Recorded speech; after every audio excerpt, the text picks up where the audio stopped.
یہ فرشتے نور سے بنے ہیں، ان کے اندر گناہ کرنے کا کوئی مادہ ہی نہیں، یہ گناہ ہی نہیں کرتے. لا یعصون اللہ ما امرهم ویفعلون ما یؤمرون. جو اللہ نے حکم دیا بس اسی کے مطابق. چنانچہ بہت سارے فرشتوں کو اللہ رب العزت نے پیدا کیا، وہ فرشتے جب سے پیدا ہوئے تب سے سجدے میں ہیں تو سجدے میں ہی ہے، بعض رکوع میں ہے تو رکوع میں ہی ہے. اللہ کے حکم کی ذرہ برابر بھی نافرمانی نہیں کرتے. یہ نوری مخلوق ہے. اللہ رب العزت نے بعض مخلوق آگ سے بنائی، یہ ہے شیطان. اس کے اندر خیر کا ہی مادہ نہیں ہے، یہ بدکاری میں ہمیشہ رہے گا اور بدکاری کر کے اکڑا بھی رہے گا. برائی کرے گا، گناہ کرے گا اور گناہ کرنے کے ساتھ ساتھ اکڑا رہے گا کہ میں سب سے اچھا ہوں، مجھ سے کوئی گناہ ہونا نہیں. یہ شیطانت ہے. اسی کے درمیان ایک مخلوق اللہ رب العزت نے بنائی، ایک انسان مٹی سے بنایا ہے. اس کے اندر گناہ کا بھی مادہ رکھا ہے اور اللہ کی فرما برداری کا بھی مادہ رکھا ہے، دونوں مادے ہیں. اب انسانیت یہ ہے کہ آدمی گناہ کرے اور گناہ کر کے پھر توبہ کرتا رہے.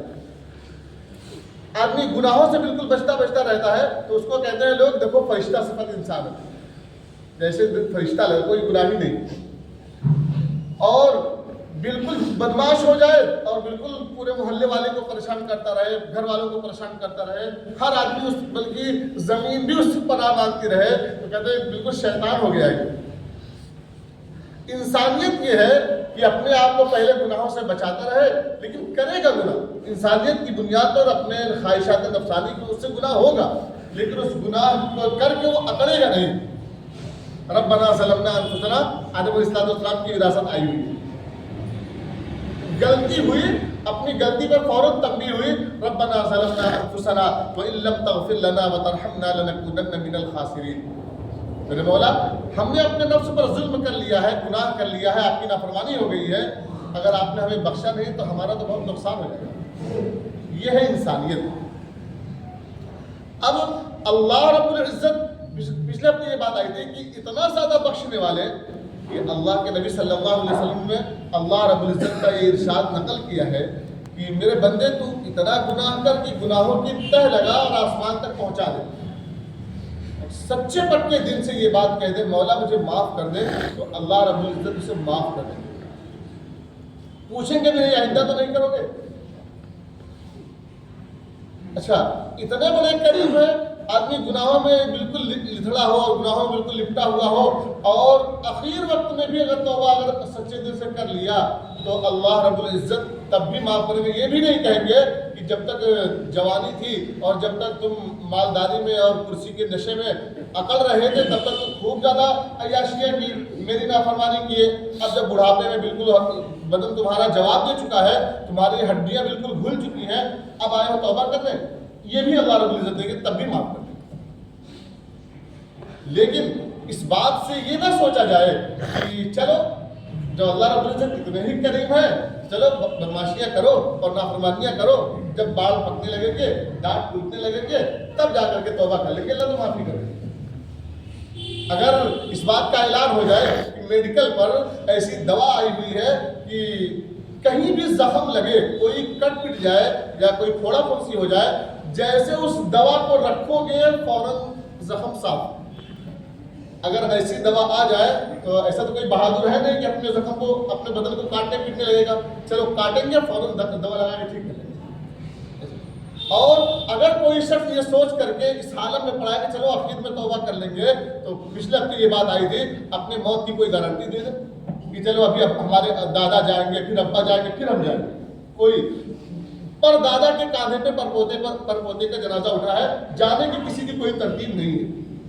اور جو یہ سوچ کر کے چلو بعد میں توبہ کر لیں گے، بعد میں توبہ کر لیں گے، ایسے گناہ کرتا رہتا ہے، اللہ رب العزت اس سے توبہ کی توفیق بھی چھین لیتے ہیں. تو بغیر توبے کے توبہ کے جاتے ہیں.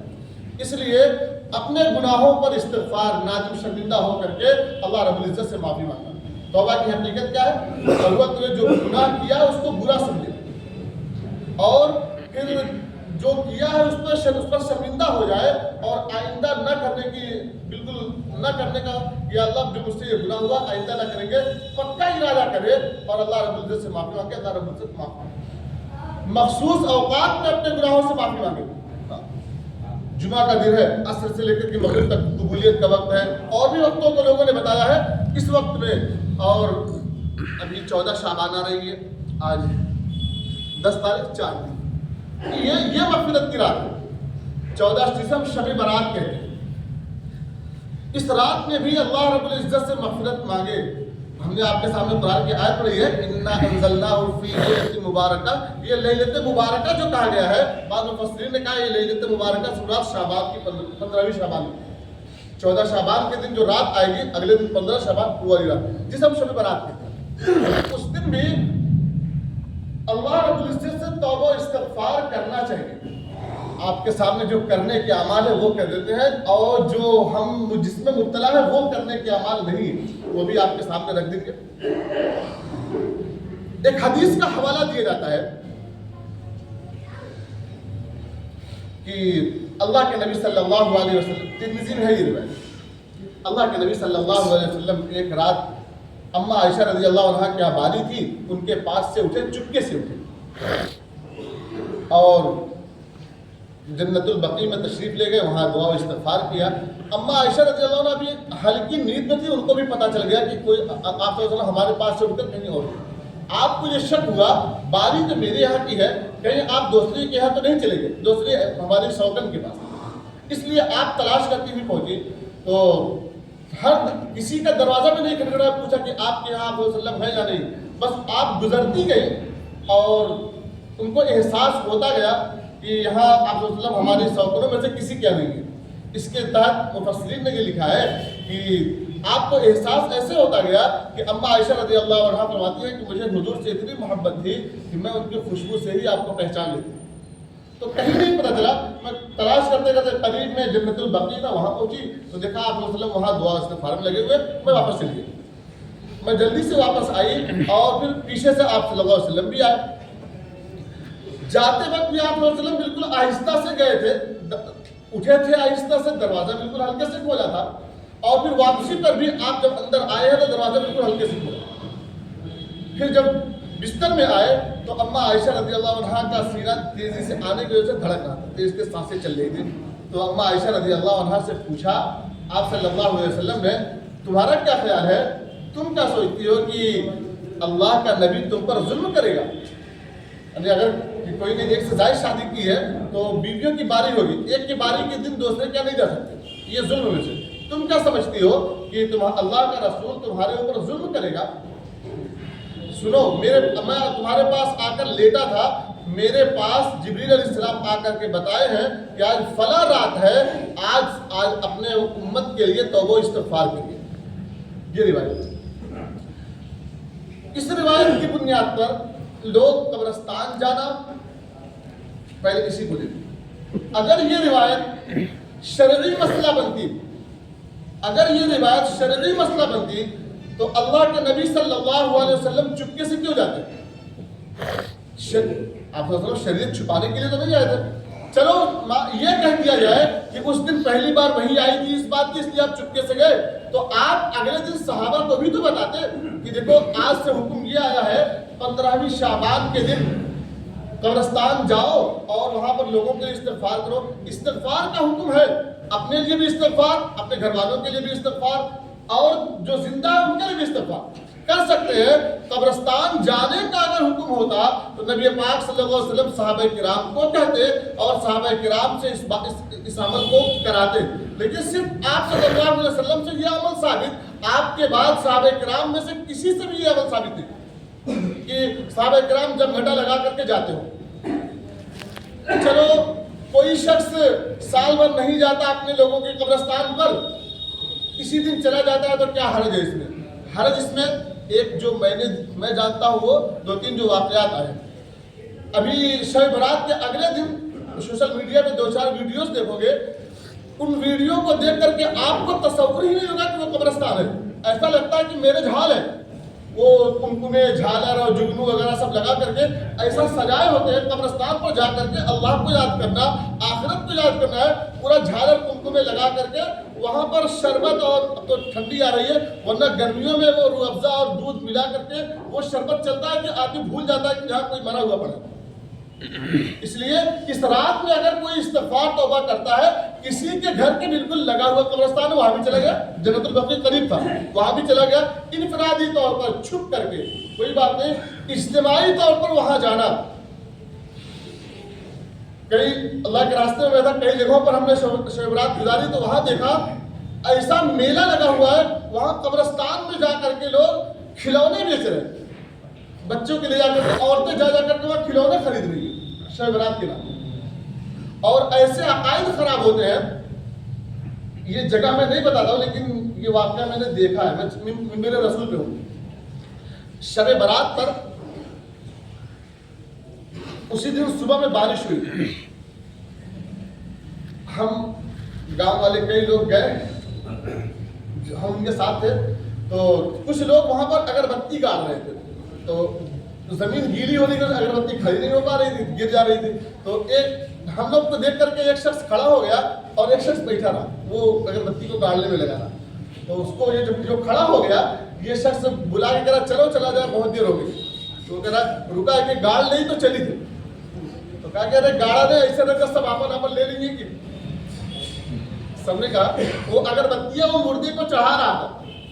جیسے غیر اپنے جن کو وہ بڑا مانتے ہیں اور بھگوان مانتے ہیں ان کے سامنے اگربتی موم بتی پتہ نہیں کیا کیا جلاتے ہیں، وہ اگربتیاں ان پہ چڑھا رہا تھا کہ سب اپنا اپنا لے لیں گے. ایسے عقائد خراب ہوتے ہیں. ایسا اگر عقیدہ لے کر کے کوئی شخص اگربتی جلا رہا ہے، اس کو چڑھا رہا ہے، یہ چڑھاوا ہے جو شرک ہے. اس کے کرنے کے بعد اس کا ایمان بھی چلا جائے گا. نکاح اگر نکاح والا ہے تو نکاح بھی پھر سے پڑھانا پڑے گا. ایسے خطرے والے کام کرنے سے بچے.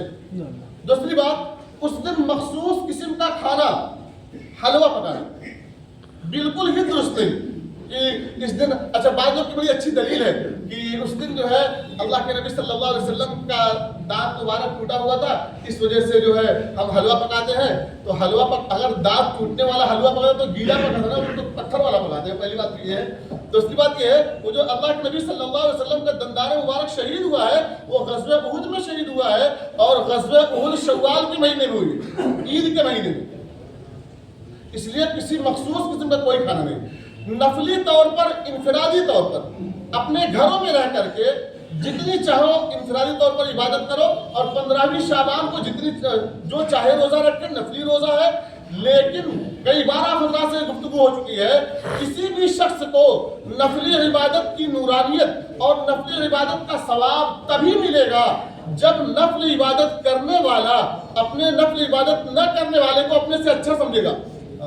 ہم آج روزہ ہے، ارے فلانا تو صبح راتوں کو روزہ نہ رکھتا. اگر یہ نیت آ گئی تو وہ روزہ نہ رکھنے والا آپ سے بہتر ہے. اگر آپ کے دل میں تحقیر آ گئی تو نفلی عبادت ہے بھائی.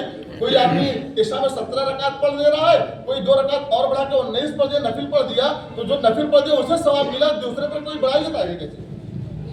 اگر کوئی 15 شعبان کو روزہ رکھنا چاہتا ہے انفرادی طور پر رکھے، لیکن جو نہیں رکھا ہے اس کو ترچھی نگاہ سے نہ دیکھے، دیکھو سبرتوں کو روزہ نہ رکھے.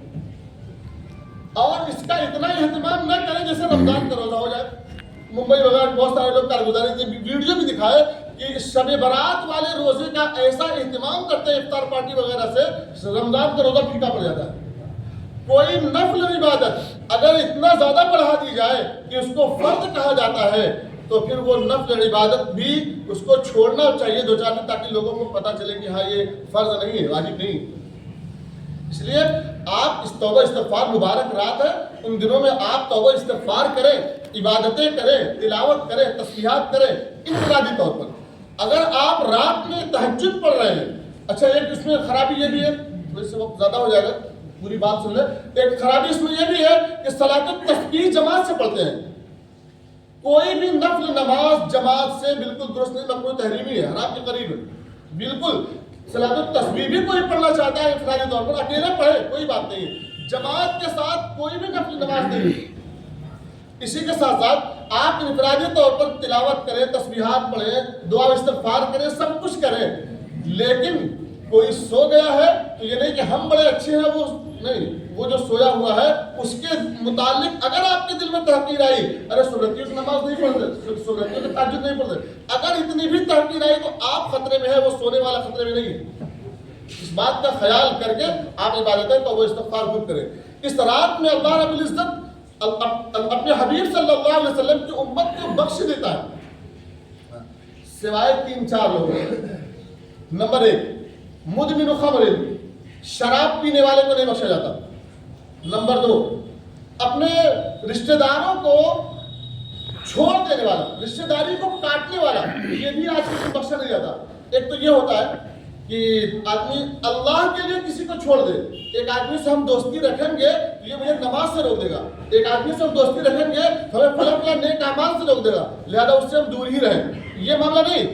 کوئی شخص کسی سے آپس کے لین دین, آپس میں کوئی نا اتفاقی ہو گئی, کوئی بدگمانی ہو گئی, اس بنیاد پر کسی سے 3 دن سے زیادہ بولنا چھوڑ دیا ہے, ایسے شخص کو اللہ رب العزت نہیں بخشتے, رشتہ داری کو کاٹنے والا. نمبر 3 سود کھانے والا, چاہے اس کا نام کتنا بھی بدل لیں, انٹرسٹ جسے کہتے ہیں, سود کھانے والے کو بھی اللہ رب العزت نہیں بخشتے. سود کھانے والے کو بھی اللہ رب العزت نہیں بخشتے.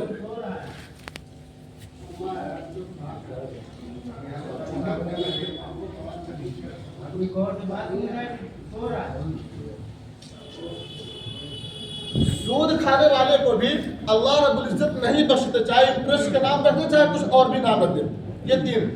چوتھا اپنا ایزار, پیجامہ, لنگی, پینٹ, کچھ بھی ٹخنوں سے نیچے لٹکانے والا. یہ ایسے 4 شخص ہیں جن کو اللہ رب العزت ان مبارک راتوں میں بھی نہیں بخشتے. ان تمام چیزوں سے پرہیز کریں, اور تمام چیزوں میں سب سے بڑی چیز سود. اللہ کے نبی صلی اللہ علیہ وسلم نے فرمایا سود کا 1 روپیہ, سب سے چھوٹا سود, سود کا 1 روپیہ بھی کھانا, سود کا 1 روپیہ بھی کھانا 36 مرتبہ بدکاری کرنے سے زیادہ بڑا گناہ ہے. شب قدر اور شب برات ایسی مبارک راتیں بھی اسے بخشوا نہیں سکتی. اللہ تعالیٰ ہم سب کو کہنے سننے سے زیادہ عمل کی توفیق عطا فرمائے. 50 میں انشاءاللہ خطبہ ہے. 48 میں